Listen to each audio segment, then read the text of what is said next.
Kepala Tim Insinyur Lingkungan. Saya Lutfi sebagai manajer proyek pengusahaan. Saya Nusra sebagai insinyur kimia. Saya Maura sebagai insinyur energi terbarukan. Saya Nova sebagai konsultan hukum. Saya Niki sebagai insinyur hidrologi. Saya Rima sebagai insinyur struktural. Saya Nisa sebagai koordinator masyarakat. Baik, selamat pagi semuanya. Pagi. Kita hari ini akan membahas proyek pembangunan pabrik baru yang diajukan oleh perusahaan. Sebagai tim teknik lingkungan, kita perlu menilai dampak lingkungan dari proyek ini. Pabrik ini akan dibangun di kawasan rawan banjir dan memiliki dampak besar pada ekosistem sekitar. Saya ingin mendengar pendapat dari masing-masing bidang. Apakah ada masalah yang perlu kita soroti dari pabrik ini? Saya melihat dari sisi struktur, proyek ini bisa jadi tantangan. Lokasi ini rawan banjir dan bangunannya tidak cukup stabil.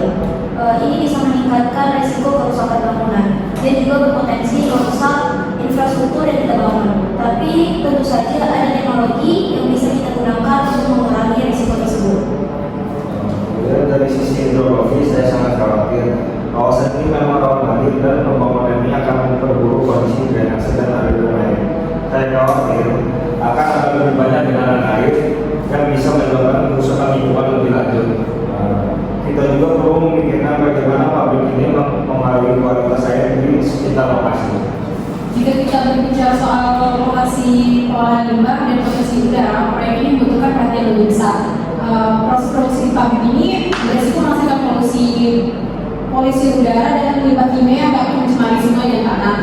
Meski kita memasang sistem pengolahan limbah yang baik, resikonya juga tetap ada seperti kebocoran dan kesalahan operasional.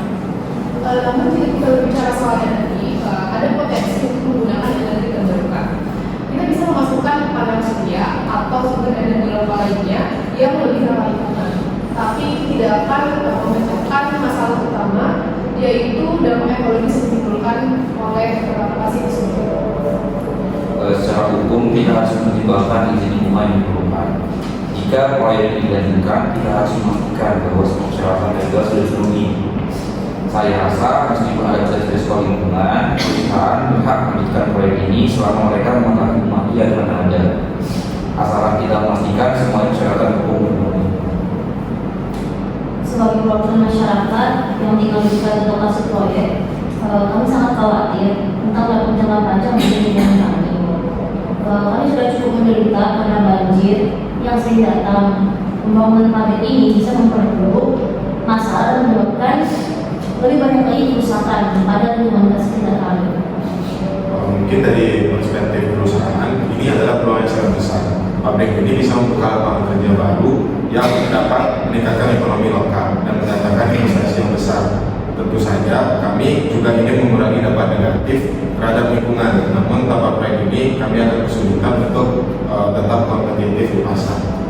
Baik, terima kasih semua. Jadi, apakah kita bisa mencapai kesepakatan terkait langkah selanjutnya? Saya rasa kita perlu melihat lebih dalam dampak jangka panjang dan mencari solusi teknis yang dapat memitigasi resiko ini. Kita bisa coba merancang struktur yang lebih aman, tapi saya setuju dengan Pak Diki bahwa lokasi ini memang sangat rawan banjir. Mungkin perlu ada rekayasa lebih lanjut agar struktur pabrik tahan terhadap potensi bencana alam. Satu hal yang perlu dipertimbangkan adalah apakah perusahaan siap untuk menginvestasikan lebih banyak infrastruktur pengolahan air. Tanpa itu proyek ini akan memperburuk masalah banjir di daerah tersebut. Saya rasa kita bisa menambahkan sistem pengolahan limbah yang lebih canggih, tapi itu memerlukan biaya yang tambahan cukup besar. Jika pabrik ini tidak mengolah limbah dengan benar, dampaknya akan menjadi lebih buruk. Kami bisa menawarkan solusi energi yang lebih ramah lingkungan, seperti panel surya yang menggunakan energi terbarukan. Tapi saya khawatir tidak akan cukup untuk menutupi dampak besar yang sudah ada di lokasi tersebut. Secara hukum lagi-lagi jika semua izin dipenuhi, proyek ini tetap dilanjutkan. Namun kita perlu memastikan bahwa semua langkah mitigasi yang disarankan sudah tertera dalam dokumen izin. Tanpa itu kita bisa menghadapi. Kita sudah mendiskusikan berbagai aspek proyek ini dengan sangat mendalam. Langkah-langkah mitigasi yang kita sarankan tentu memerlukan investasi lebih. Tetapi demi menjaga keberlanjutan lingkungan dan kepentingan masyarakat, kita harus bertanggung jawab. Saya harap perusahaan bisa mendengarkan rekomendasi kita dan membuat keputusan yang bijaksana. Tentu kami akan melakukan yang terbaik untuk memastikan semua langkah mitigasi yang dijalankan dengan baik. Terima kasih atas kerja keras tim. Terima kasih. Karena